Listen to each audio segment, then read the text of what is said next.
The night had been to calm. This marriage was supposed to stop a war between two rival mafia families. 12 days later, the war came through the window. The city lights outside the tall office windows looked distant and quiet, like nothing in the world could reach this high. Inside the negotiation building, the air smelled faintly of polished wood and expensive coffee, the kind brewed for long talks between powerful men pretending not to be at war. The meeting had ended 10 minutes ago. The lawyers left first. Then the advisors. Security had shifted positions outside the hall. Now only 2 people remained in the room. 2 heirs. 2 enemies, bound by a marriage neither of them had chosen. The Omega stood near the window, loosening the tight collar of his dress shirt. The evening had been filled with sharp words hidden behind polite tones, smiles that did not reach the eyes, agreements that solved nothing. Behind him, the Alpha reviewed something on a tablet, posture straight and movements efficient. Always composed, always controlled. They had been married 12 days and still felt like strangers sharing a name. "You didn't have to stay," the Omega said without turning around. "I know," the Alpha replied. That was how most of their conversations went. Short and careful, like stepping across thin ice. The Omega glanced at the city again. It felt too calm. A sharp crack split the air. He frowned slightly. It did not register at first. Then the window beside him exploded inward. Glass burst like rain, shards flashing under the lights as they scattered across the floor. The sound followed a fraction of a second later, loud and violent. "Gunfire, down." The Alpha shouted. Training took over for him instantly. But instinct moved the Omega first. He lunged, grabbed the Alpha's sleeve, and pulled him behind the heavy oak desk, just as another round punched through the wall where they had been standing seconds earlier. Wood splintered. Dust fell from above, the room filled with the sharp scent of broken glass and smoke drifting in from outside. More shots followed in fast, controlled bursts. These were not random attackers. These were professionals. Outside, tires screeched. Car doors slammed. Orders were shouted. It was an ambush. The Alpha moved with precision. He drew his weapon, checked it, and leaned to assess angles. He was calm, efficient, focused. Another explosion went off outside. Closer this time. The shock wave rattled the desk. That was when everything changed. The Alpha froze. Not strategically, not cautiously, completely. His breath stopped mid-inhale. His shoulders locked. The hand holding the weapon began to tremble. The Omega turned to him. Confused for only a second before he understood, the Alpha's eyes were not focused on the room. They were wide but distant, like he was not here anymore. Another blast echoed, deeper this time, the kind that rolled through the bones. The Alpha flinched hard, not like a leader under fire, but like someone dragged back into a memory that never stopped being loud. The Omega's pulse hammered, but his voice stayed steady. "Hey." There was no response. Outside, gunfire continued. Security forces returned fire.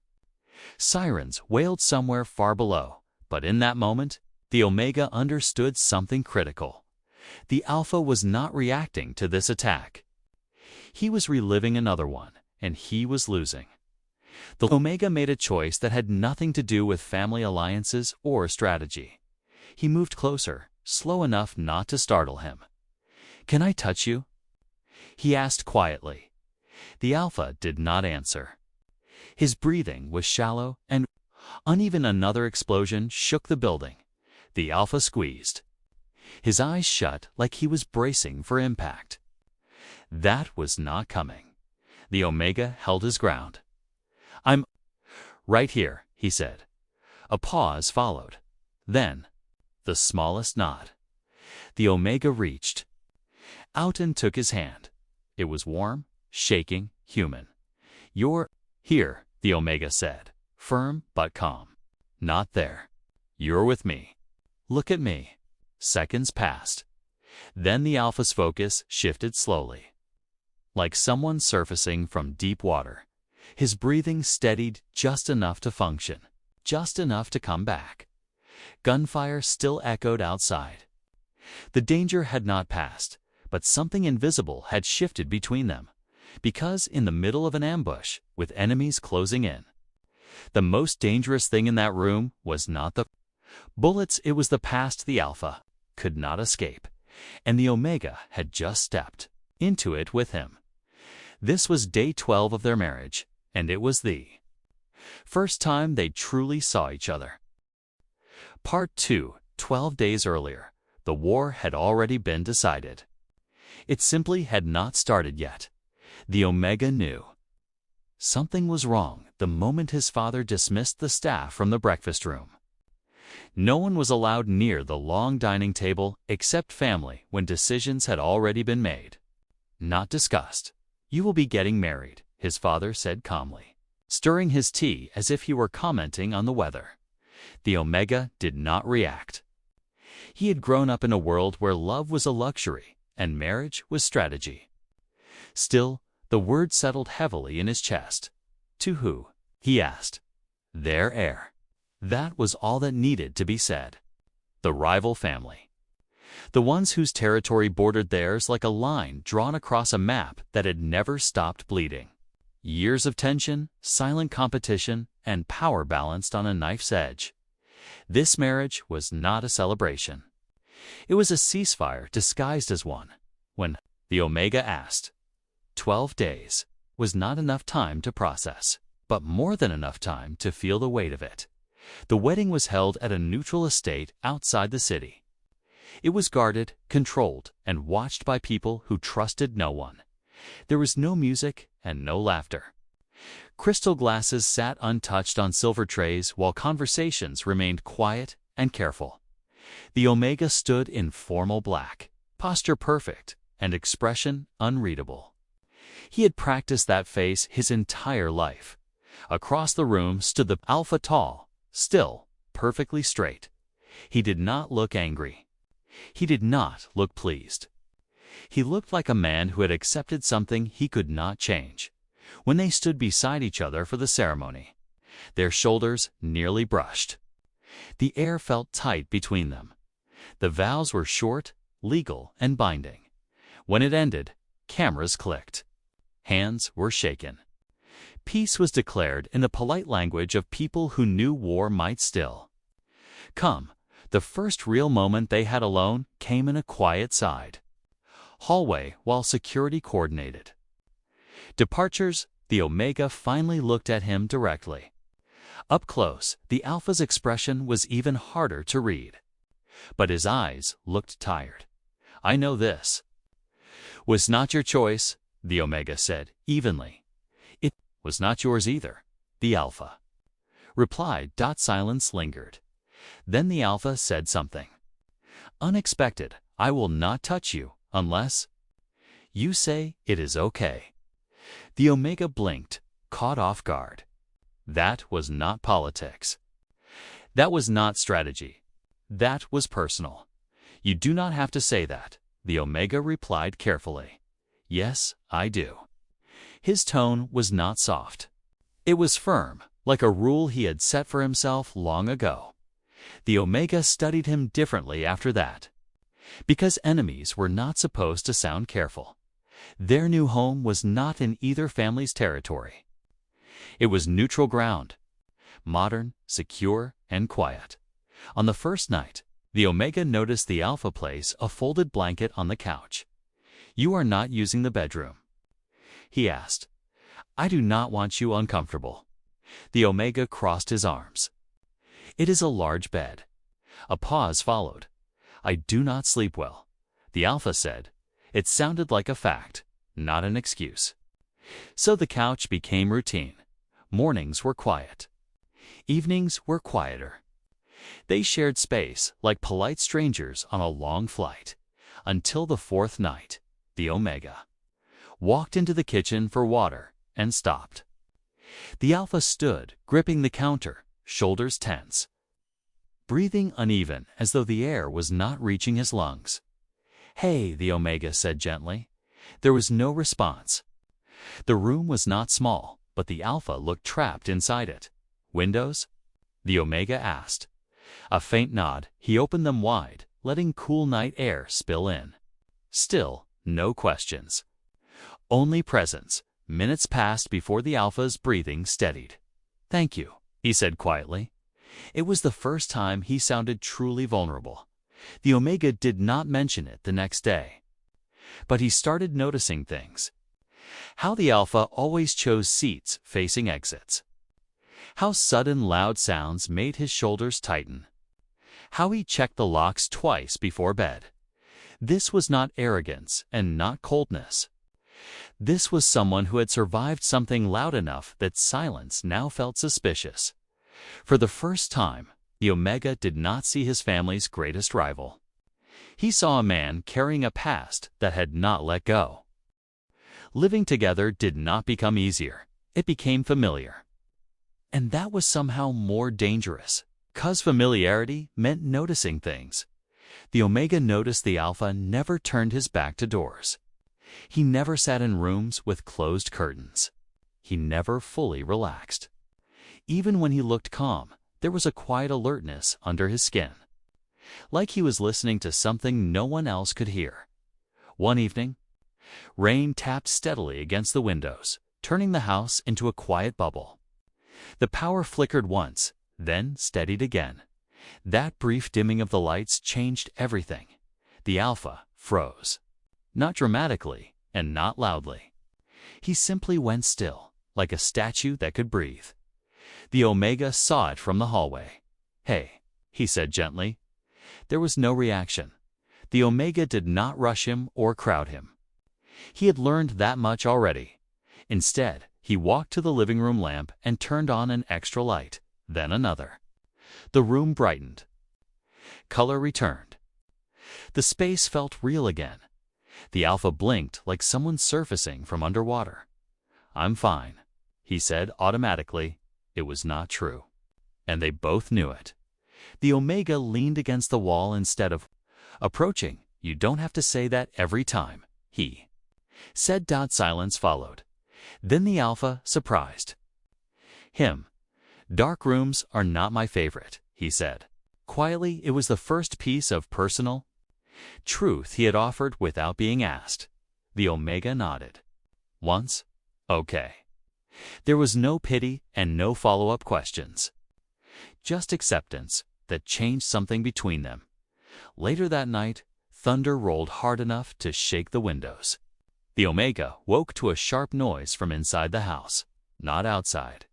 He walked into the living room and found the Alpha sitting on the floor with his back against the couch. His breathing was too fast, and one hand pressed against his chest like he was holding himself together. The Omega did not speak right away. He went to the kitchen, filled 2 glasses of water, and set one near him before sitting a few feet away. "The cold floor helps sometimes," the Omega said. "It can keep your body from spiraling." The Alpha glanced at him, surprised. "You know about this?" "I know about stress," the Omega replied. "And pretending you are fine when you are not." A faint, tired half-smile appeared. Minutes passed in shared quiet. There was no touching, just 2 people existing in the same hard moment. "Why are you being kind?" The Alpha finally asked. The question was not suspicious. It was confused. The Omega thought about it. "Because we are stuck in this," he said, "and I do not want to live with a stranger for the rest of my life." The Alpha looked down at the floor. "I am not easy to live with." "I am not easy either," the Omega said. "That seems fair." That earned the first real huff of laughter. Small, but real. After that night, something subtle shifted. The couch blanket stayed, but the distance felt less rigid. They started talking during meals instead of eating in silence. Small things came first, like favorite foods, cities they had seen, and music they secretly liked but would never admit to their families. Then bigger things followed. "I never wanted the business." The Alpha admitted one night. But I am good at strategy, and that became the trap. I run half my family's financial operations, the Omega said. They just do not know it. The Alpha stared at him. You. Yes. A short pause followed. That explains a lot, the Alpha said. No surprise. No comment about that being unusual. The Alpha shook his head. Smart is smart. It does not matter who it comes from. That landed deeper than the Omega expected. Because no one from his own family had ever said it that simply. The first time they touched on purpose happened by accident. It was morning in the kitchen. They both reached for the coffee pot at the same time, and their hands bumped. Both of them froze. The Alpha started to pull back immediately, but the Omega did not. It's okay, he said calmly. There was nothing dramatic about it. No tension, no pressure. Just quiet reassurance. The Alpha studied his face like he was checking for fear. There was none, so he did not move his hand away. It lasted only a few seconds, but it felt like crossing a border neither of them had known they wanted to cross. That night, the Alpha did not take the couch. He paused at the bedroom door. I can go back out there, he said. The Omega shook his head. There is room. They lay on opposite sides at first.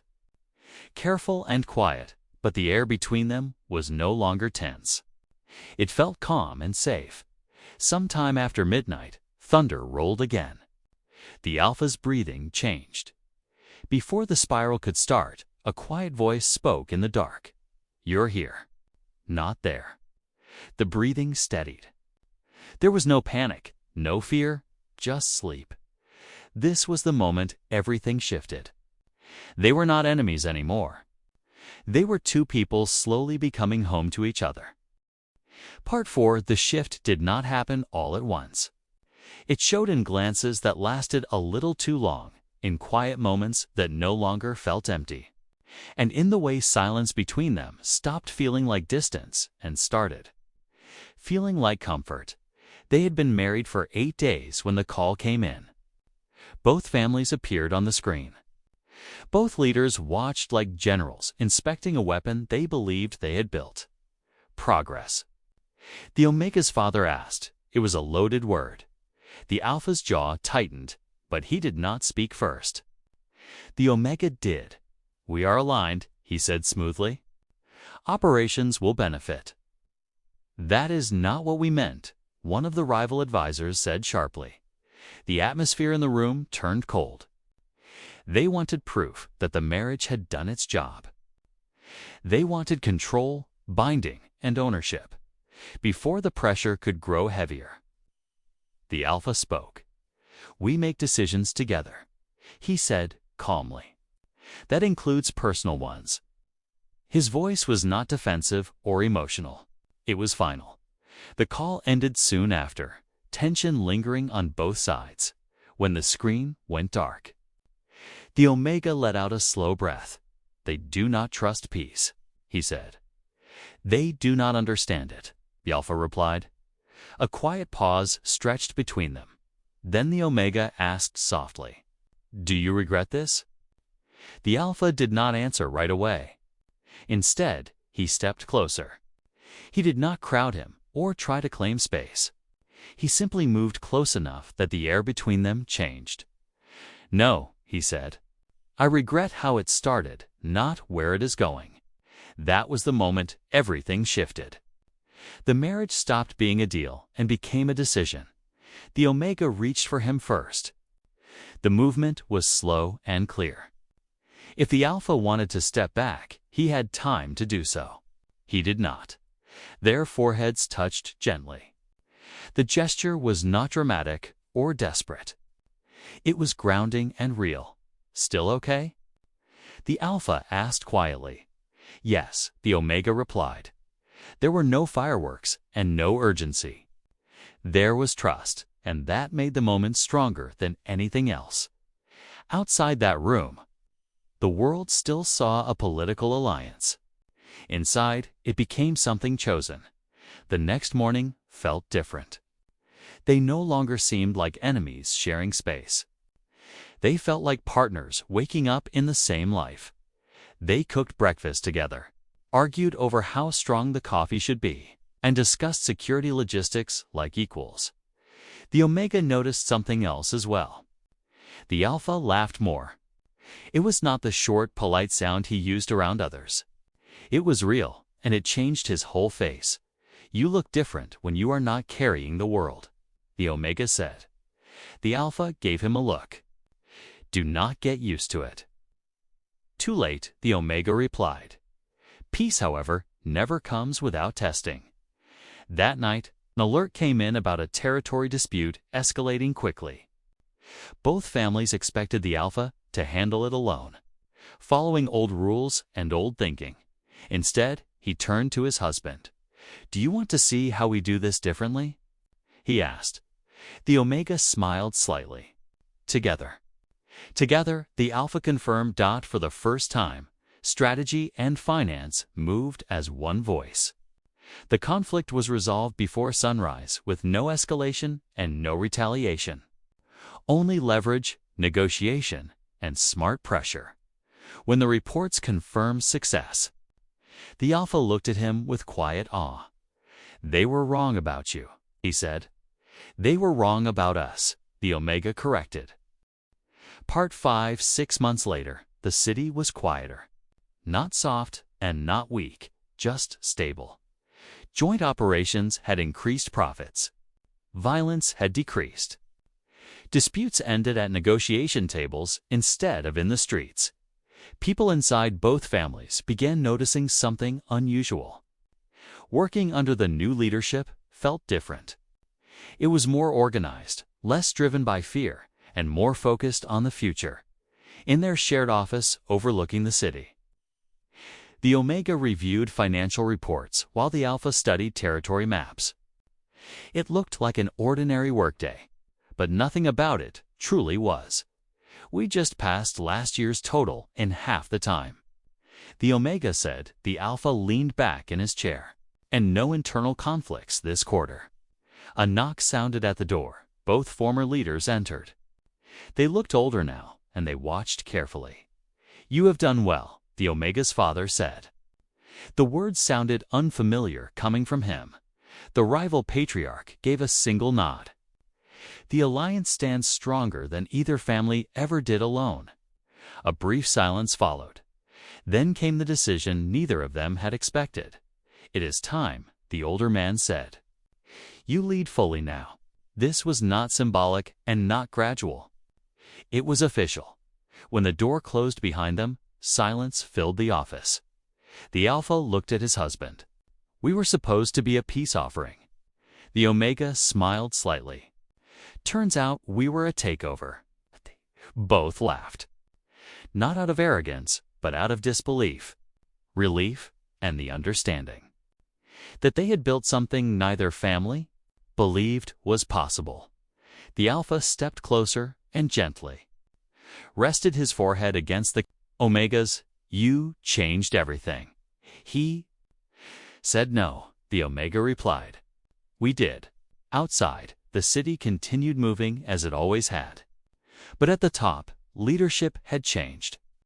Not through force and not through fear, but through partnership and choice. Two people had been forced together and had decided to stay.